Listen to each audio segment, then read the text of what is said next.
It's time for another Dice Tower review with Zee Garcia.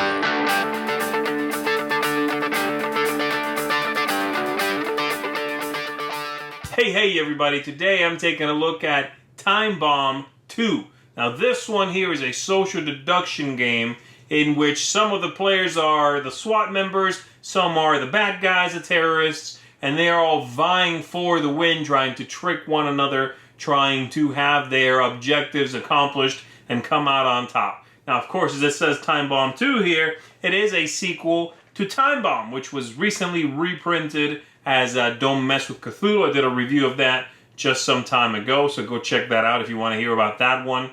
But they are not quite the same game. They are different games. So what do I think of it? The first one, spoiler alert, I liked quite a bit. So does this one hold up to the comparison? Is it an even better game? Let's find out.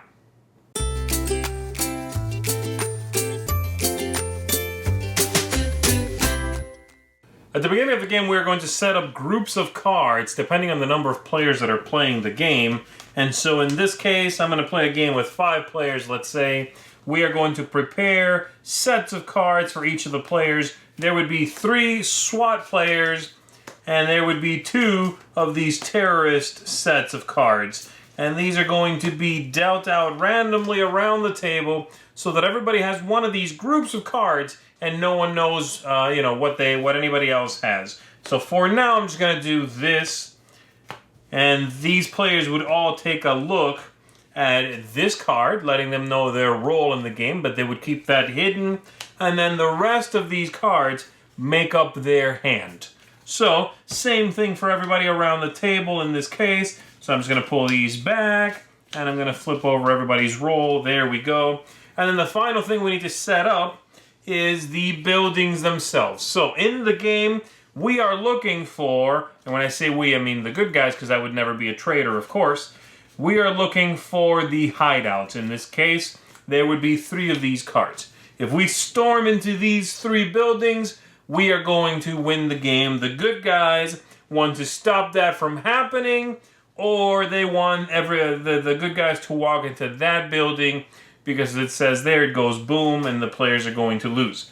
So these are going to be shuffled up themselves, and everybody is given one in front of them, which they can now look at. And there's one in the middle of the table that no one can look at. We pick a star player, they get the transceiver here, the walkie-talkie, and you begin the game. On your turn, you are quite simply, again, don't forget, you know the one building in front of you, so this player could look at this building and know that it's a dummy, it's a nothing card. So on your turn, you can discuss with the other players, you can talk about tactics, strategy, what people know. Of course, people could lie, you can choose to say nothing, you can choose to be very talkative. You can try to deduce who's been doing what. All of those things are part of this game. But what you must do is play a card face down to a building somewhere. So let's say this player trusts this player, and they play a card face down there. Now it is the next player's turn, and they are going to play a card face down to one of the buildings as well. Let's say they play there as well. This player, of course, believes that what they have in front of themselves is good, so they are going to play a card to that building. This person's not feeling it, so they're going to play a card to the building in the middle, let's say.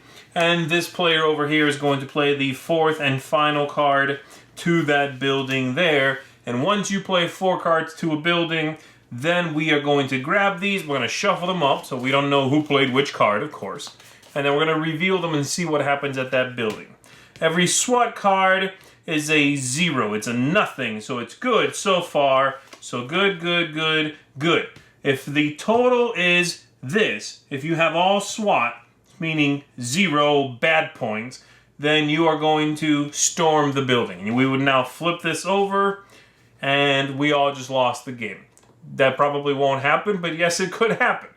If it was not the boom card, and let's say it was in fact a hideout card, then we have found one hideout, and we need to find all 3 and win the game. Again, the other scenario I just showed you would be insta-lose for the good guys. So, that's it. Now, if all the characters here were SWAT, they would actually go back to work, meaning they get dealt back out to the players. If there is any other mix that is not all SWAT, they are removed from the game. So what are the other outcomes in the game? All right, let's say instead of one of these SWAT members, someone had played this combination, which is 3 SWAT and 1 terrorist, and it says it has ×1 there at the bottom. There's 2 kinds, ×1, a ×2.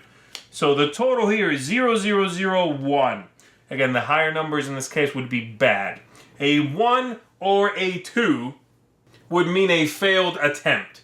And so the 4 troop cards are simply removed from the game, and at that point, we would take all these buildings, every time one's revealed or not, they get shuffled up, they get redealt out. Any card that was somewhere would stick with that space though, so any building that ends up in the middle again, guess what? It's got 1 card assigned to it already. But that's how that works. And then if there was ever a 3 or more total here, so again, switching one of these cards out, if we had there a, where is that card? There it is. If we had these 4 cards, SWAT, SWAT, ×2, and ×1, that's a total of 3, then that is a huge explosion at that building. The 4 troop cards would be gone, as they always are, and then the building would be turned face up. So you lose the people, but the building is face up, so that would also work, but you gotta watch out because it keeps the characters from coming back into play. So, that's what you're trying to do. Again, the dummy buildings are nothing, the hideout is a success, and then you shuffle them all up, and the boom, of course, would end the game immediately, and the terrorists would win the game. That's pretty much it. You do have in play some expert SWAT, which are sort of a -1. If you consider the terrorist ×1 to be a +1, well, this card will cancel that. So this would also be okay with 2 SWATs. That would also get you in the building. That's pretty much the game. You're going to continue until one side or the other wins the whole thing. And these buildings, again, they get picked up after something is revealed. They're going to get shuffled around. Players will again be able to look at their own. You can peek at the one you've got. You can put it back in front of you. Your role in the game will not change. This will not change. But the building in front of you and what you can say about it, of course, will be shifting information. And there's always that one in the middle that no one really knows about that one. So there's a little bit of uncertainty there. But that's basically the game. Continue doing this. Your turns are quite simple. Play a card until there's enough characters at a building to try to break into that building, see which side wins first, and that's how you play Timebomb II. I've enjoyed my plays of Timebomb II here, but right away I will say that I like the first one better. And the reasons I like the first one better, Timebomb, is because of its simplicity, the clarity of design that it puts on display. The second one tries to add a little more theme, tries to add more things for the players to do, and while those things are fine and they certainly can make the experience perhaps a little bit more immersive, the first one, as you can tell, if as I said at the beginning, it's now a Cthulhu game, can easily be rethemed. This one, the theme's a little stronger, but it loses simplicity because of that. And so I like the first game better. This one is a little bit iffier with all the, okay, so if the people that broke in there, you add up those little numbers, and if they equal 1 or 2 baddie points, then something different happens than if it's 3 or more points. And then the building, depending on, now you flip the building, and depending on what that is, changes what happens or what that all meant. Not, mind-blowing differences here. No, it's not a complex game by any stretch of the imagination. But compared to the first one, where you shuffled up some cards, you dealt them out to people, and then it was all right here, lying to each other. Who can you trust? Who can you not trust? This one is not as good at doing that, So, if you like social deduction games, and, let's say it's your favorite genre of game, I can still say, yeah, check this one out. It works, it's clever, it's an interesting game. However, I found it to be not as good when I compare it to the original Time Bomb. That's all.